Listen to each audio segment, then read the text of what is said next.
Hi, I'm Ari at the Ann Arbor Hands-On Museum, and I'm working with our friends here at All Hands Active to work with you on the LED quilt project, Community Quilt, where you'll all get a chance to make a quilt square like this, and then we're going to sew them all together and make one big quilt. And of course you get some LEDs in here that will light up, and it'll be a really cool project that we are then going to show at Ipsy Glow, put on by our good friends at Festifools in Ypsilanti.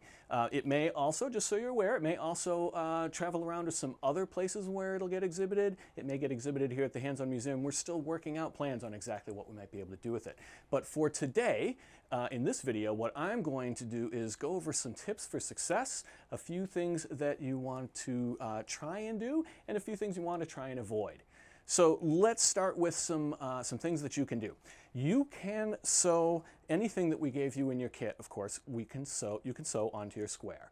But you don't have to limit yourself just to the stuff that came in your quilt. In fact, we encourage you to go out and find things, interesting things, creative things that you can put onto your quilt and make it more fun and make it your own unique design. Let me give you a few examples just to show you what I'm talking about. So we'll start with this one. And let's get it right side up here.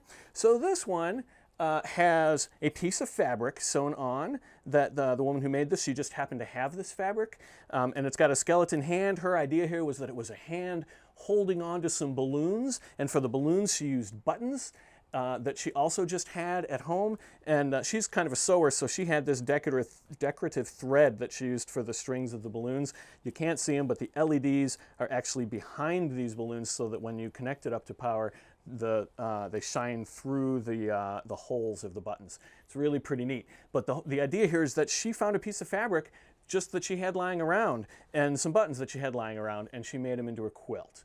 Right? So, so you don't have to use things that people tend to think of as crafting materials. You can use almost anything. Let me show you another example. So that one was nicely stitched by somebody who really enjoys sewing. I'm not really a sewing person, so this is kind of how mine turned out, all right? So I've got a little piece of felt here. I was trying to go for a hand shape, right? Like something kind of like that. There's a little, you need your imagination on this one. So there's my palm, and then I found a stick outside, and I sewed that in for the thumb. And this is actually a mood ring, and I bent it out flat and stitched that on. This is just a little piece of plastic squiggly stuff that came from a toy.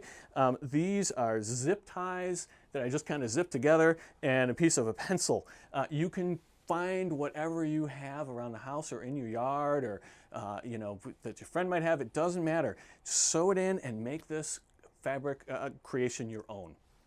Now, there are some things you want to avoid, okay? These things you'll notice are not terribly heavy. But if you were to put a big heavy bolt, for example, on here, what might happen is that your quilt square is now going to be really heavy compared to all the ones around it. And so when we stitch them all together, this one's going to sag down because it's got too much weight on it. So you want to avoid getting too heavy with your quilt. Another thing to avoid is things that are too stiff if they're large. So these, let me come back to my overhead camera here. These, you'll notice they're all kind of small, but suppose I had a big, giant piece of metal or something in here that isn't flexible at all. That's going to make it very difficult for us to sew this quilt together. And when we put it all together and we try and put it in a frame, this quilt is going to have to be able to stand up to being outside in the weather. It's got to be able to blow and flex in the wind a little bit. So you don't want to make a super stiff quilt. And then the last thing that I want to caution you about is make sure that, let me give you a good example. This one's probably easy to see. Make sure that when you're sewing this together, you can have your tail that comes out. This is the conductive thread that you'll learn about in the circuits video if you haven't watched that one yet. So this is your conductive thread tail, your positive, and then your conductive thread tail, your negative.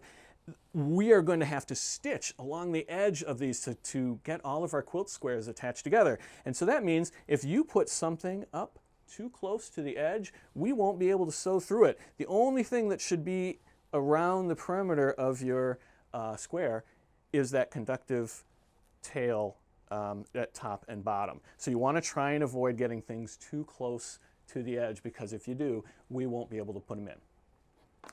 Let's talk a little bit about attaching things, how you attach things to your quilt. So you may have had a chance to see the sewing video. If you haven't, I encourage you to watch it. You certainly can sew things on. Showing you mine because I have very big chunky stitches here, so they're nice and easy to see. I just kind of looped my thread around these. That works great. You may be tempted to use glue. Don't use glue. The reason for that is that glue does not stick very well at all to this felt material. There is one exception. It is possible to buy felt glue. We didn't provide it for you, but it needs to specifically say it is for felt. If it doesn't say felt, don't try to glue it. A similar note, hot glue guns are fantastic for a lot of things. They're terrible for sticking to felt. So avoid hot glue guns and you'll have much better success. And that wraps it up. Thanks so much.